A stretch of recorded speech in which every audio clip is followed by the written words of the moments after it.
Lifestyle Show, presented by Anna Glowinsky. And Helen Charman is joining me now to make her case for what liberated mothering could look like. She also goes into a bit of history as well, telling the story of what motherhood has been from the 1970s to the 2010s, and also linking it to politics. Helen, thank you so much for joining me this afternoon. How are you doing?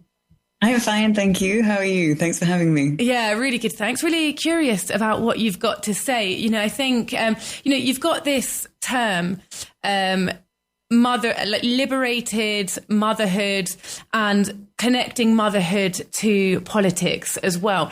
What is that link there? To you, it's obviously something really, really obvious, but to someone who's hearing about this sort of concept for the first time. Yeah, it's a great question, and I don't think it is obvious, actually. In fact, it feels more complicated the more I think about it, like most interesting things. But basically, in writing the book, I wanted to make a case for mothering and motherhood as something inherently and kind of completely political, so connected to what we might think of as political life, which is often thought of as something that's gendered, quite masculine, and certainly not to do with domestic life, the sphere of the home, caring for children, raising children, etc.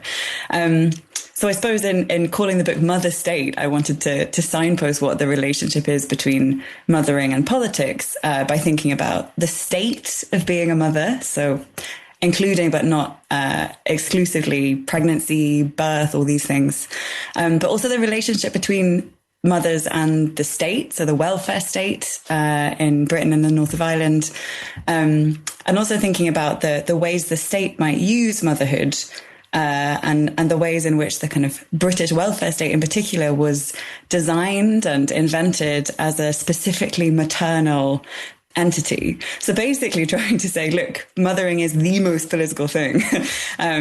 Which I then tried to show by looking at historical examples. Yeah, that was going to be my next question. Sort of, in order to justify this concept that you had, you have to go into a bit of history and sort of see how motherhood changes within the political landscape around them as politics change. So, I mean, it's a big and in-depth topic, but could you sort of sum up those decades for us and what you actually discovered?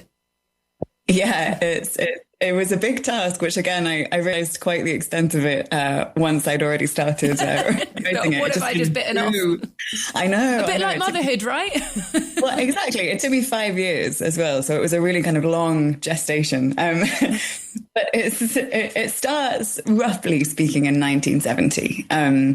So it kind of begins by thinking about, I guess, what starts in 1970 and maybe ends in the present day in terms of that kind of very turbulent lead into Margaret Thatcher becoming Prime Minister of the United Kingdom, with this kind of increased industrial action. And lots of that industrial action was actually involving women and mothers for kind of the first time, really. Well, not the first time, but kind of a large number of mothers for the first time because of the increased number of women in the workforce since the Second World War. And so thinking about, I guess, how this kind of entry of mothers into public and political life, on the one hand, had kind of changed the landscape of work and other forms of public life, as well as the actual kind of practicalities of mothering. And then when we kind of hit Margaret Thatcher, who was kind of the sort of haunting mother figure of the book in some ways, I look at the kind of attack on the state and the funding of the state that kind of her government put forward and implemented, and how mothers resisted that in a myriad of different ways. So I look at kind of squats and communes. I look at mothers during the miners' strike in 1984 to 1985.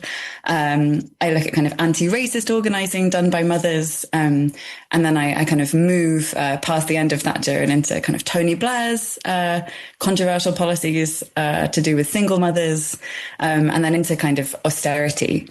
So kind of I take the political history, I guess, of the United Kingdom at the point at which the kind of 1945 idea of the welfare state starts to dismantle, and then kind of becomes dismantled and unthreaded in all these different ways. And mothers are always at the heart of those policies and actually at the heart of resisting them.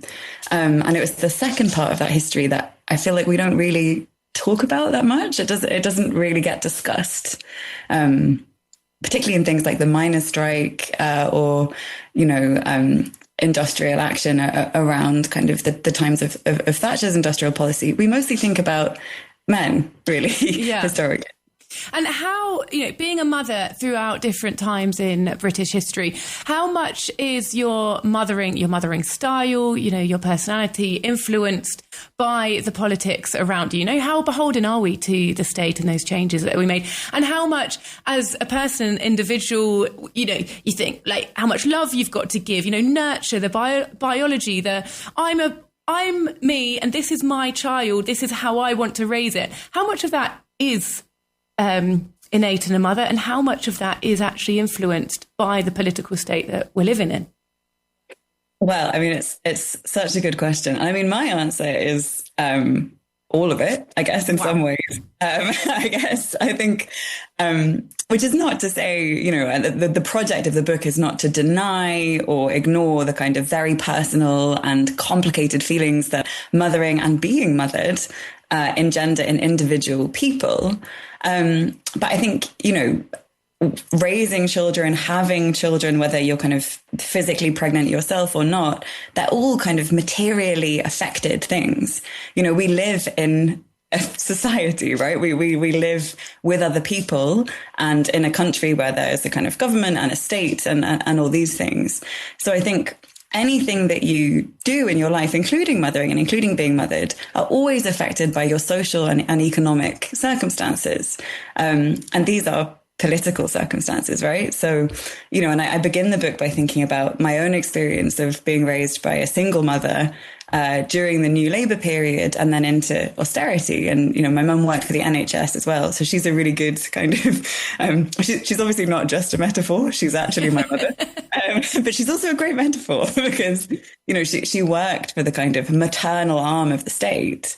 And that caused quite a lot of complications in terms of her ability to raise us because she wasn't paid very much by the NHS and she had to work part-time because she had to kind of carry the burden of single motherhood.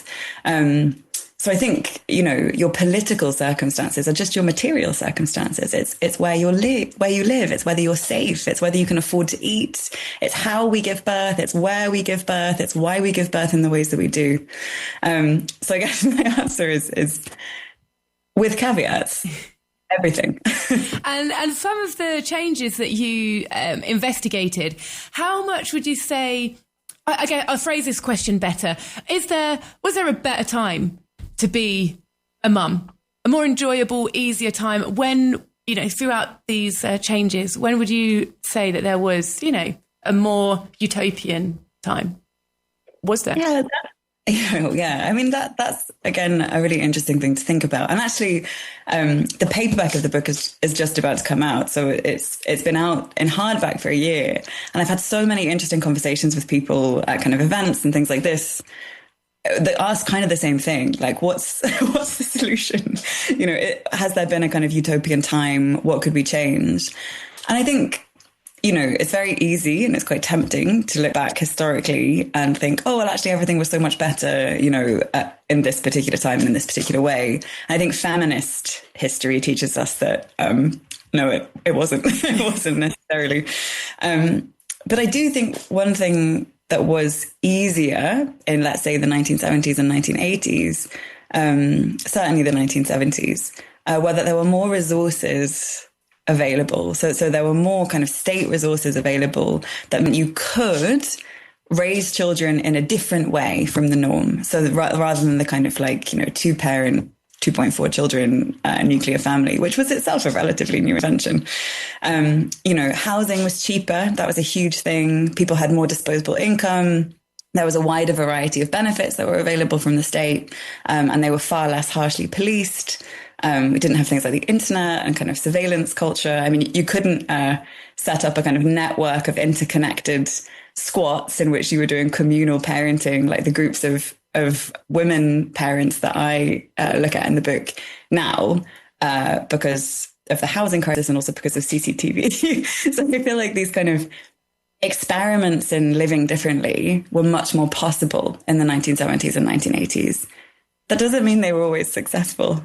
But I think, the cost of living crisis and the housing crisis combined mean that it's very, very difficult to imagine differently when you're just trying to get food on the table and you're just trying to pay the bills. So I guess financially speaking, it's pretty bad now in terms of thinking outside the box, which we also see in kind of panics over the birth rate and things like this in the UK. And you think, well, people can't afford to have kids if they can't afford to rent, for example. But there's not really an option in which you could club together with a group of friends and raise children in a different way, to do with housing and other things. And how much are women and mothers involved in the changing political landscape of motherhood? You know, how much has it come from women demanding changes, and how much has it just been top down? You know, this is your lot. Yeah, again, a complicated question to answer.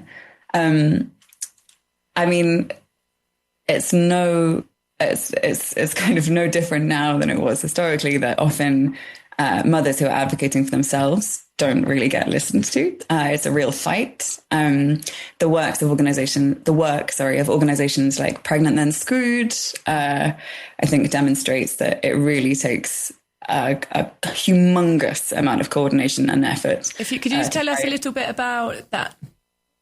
So I can't remember the name of the person who started Pregnant Then Screwed. I think it's Joelle Brealey or Jolie Brealey, and now I feel awful that I've mispronounced her name. But it was a kind of campaigning organization and charity which is supposed to end the motherhood penalty. So the motherhood penalty, I guess in their terms, is to think about the fact that, you know, childcare is so expensive, mothers earn less than fathers, support for single mothers is non-existent, basically.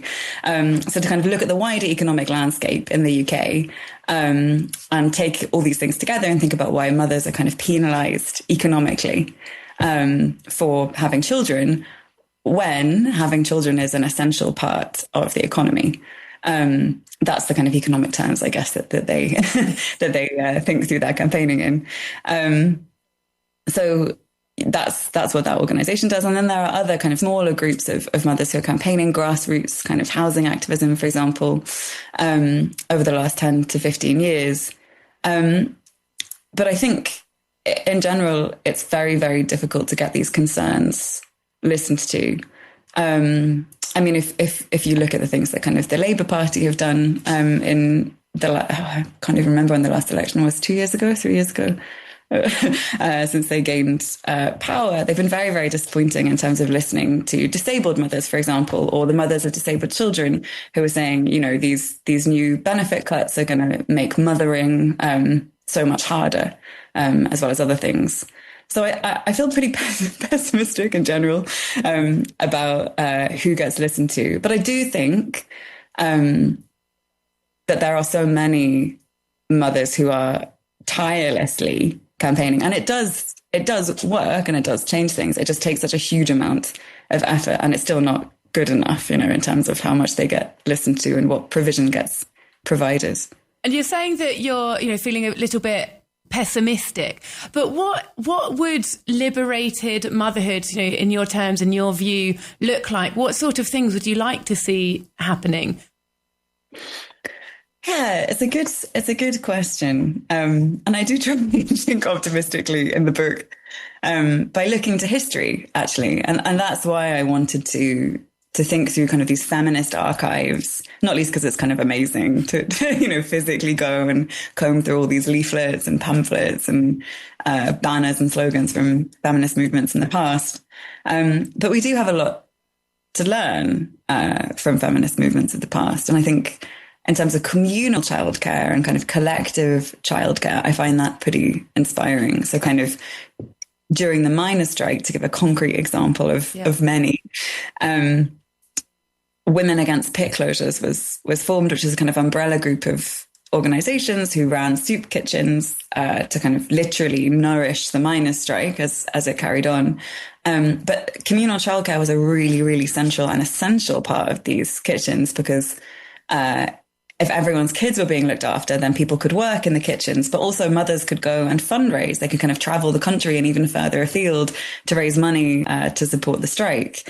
And in the kind of writing of women who were involved in Women Against Pit Closures, who were all from pit communities, so kind of working class communities that had fairly traditional family structures at their heart, they write about how totally liberating this experience was, and how, you know, leaving their children in the care of somebody else was great for the children because they kind of formed all these relationships with adults who weren't their parents, and they had all these other children to kind of hang around with and make friends with, and became really the kind of children of the community, which is really, really good for kind of kids' development and confidence and all these things. But it also meant that as mothers, they could feel like they were still themselves, and they had a kind of political life and a mind and something to offer, and independence, really. So they weren't just kind of working in the home.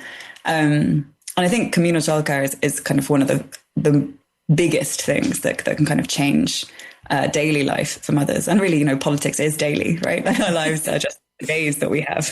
You're making me think of that classic term, it takes a village, you know, it takes a village to raise a child. And so are you saying that there's a big sense of isolation in today's mothers who aren't feeling that they're getting that, you know, as you were saying, collective support of other mothers around them, or, you know, that village around them?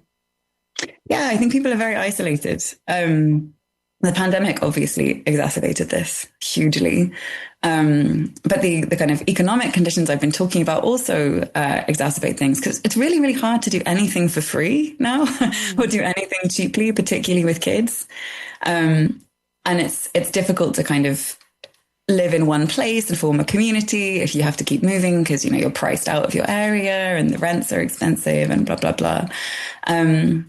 And I mean, if we look at, this is quite a specific example, but if we look at those communities I've just been talking about, the kind of pit villages and towns around them, you know, those communities are pretty decimated now because the mines closed, the miners' strike was not successful, and they've really borne the brunt of economic recession. Which destroys communities because young people leave, and there's kind of less community space. I mean, austerity really did this too. I mean, kind of destroying village halls and community centres.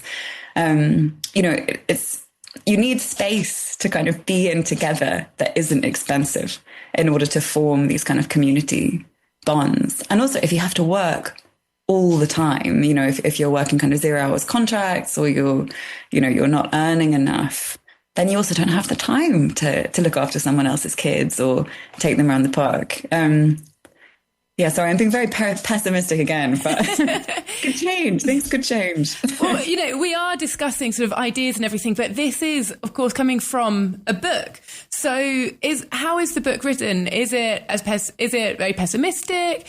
Is it food for thought? What do you hope that people take away from it when they read it? Yeah, so I suppose it's not pessimistic. Rise up in arms, perhaps. I try and, you know, it's a good time, I hope. And I mean, I begin the book by writing personally, as I said, about my own experience growing up in the 1990s with a single mum. And then I move kind of forward chronologically from there. But I think about history, but really the history I'm interested in are the kind of personal stories, the kind of testimonies of people who were involved in these kind of communes and squats and strikes. And it was really exciting kind of going into the archives and finding all these, you know, hidden stories. And then it's a real privilege, I think, to kind of bring those stories to readers, to people who maybe don't have the time to go and dig around in the Bishopsgate Institute for 2 weeks. And also I think a lot about culture, popular culture and cinema and music and all these kind of things too. I write a lot about reality TV towards the end of the book, the teen mom reality shows. So it takes quite it's got a wide subject matter, I suppose. I wanted to really, really think about everything as much as possible. So I guess it's I hope it's as interesting to read as it was to write, because it really was fascinating finding all this stuff. Are there any other books on the horizon for you, or what's next in your research? Yeah, I'm just kind of starting the slightly painful and scary process of putting together a kind of concrete proposal for my next book, which I should maybe keep under wraps for now because it's liable to change. But, you know, the book comes out and you think, okay, I can relax. And then suddenly, you know, you think, oh, I've got another idea. What's next? Again.